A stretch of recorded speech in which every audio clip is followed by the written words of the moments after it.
Questions being raised today over reports that several patients walked away from the Center for Addiction and Mental Health, CAMH.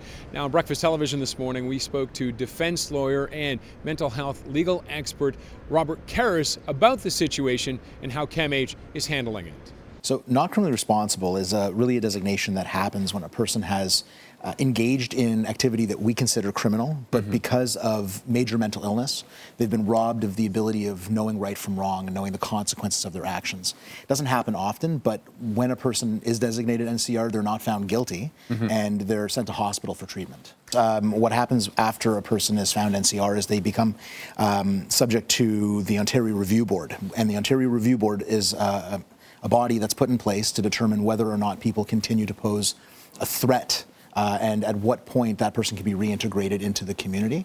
While they're in hospital, however, the hospital is responsible for doing daily safety assessments really to determine whether or not this person should be allowed into the community on a pass, given their security level. And the whole idea is rehabilitation. It's not to lock them away forever. 100%. We don't have, lock them up, throw away the key in Canada. So the idea that a person who has mental illness is sent to hospital for treatment, the goal is treatment and eventual reintegration into society.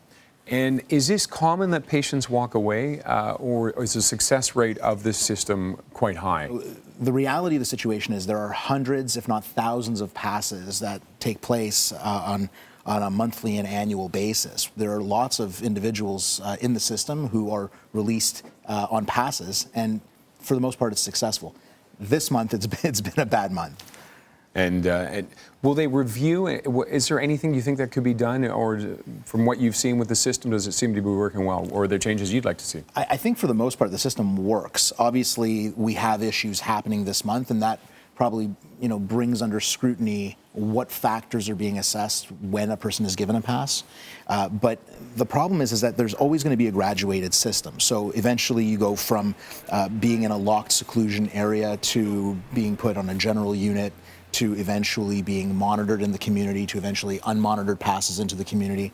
And that system is supposed to take place that way, right? The goal is that reintegration while treatment is ongoing and hopefully treatment is successful.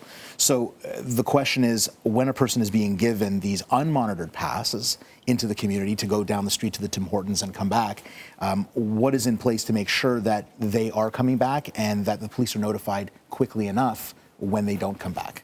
CAMH is working with police to locate the missing patients and also saying that they have started an external review of how patient passes are handled.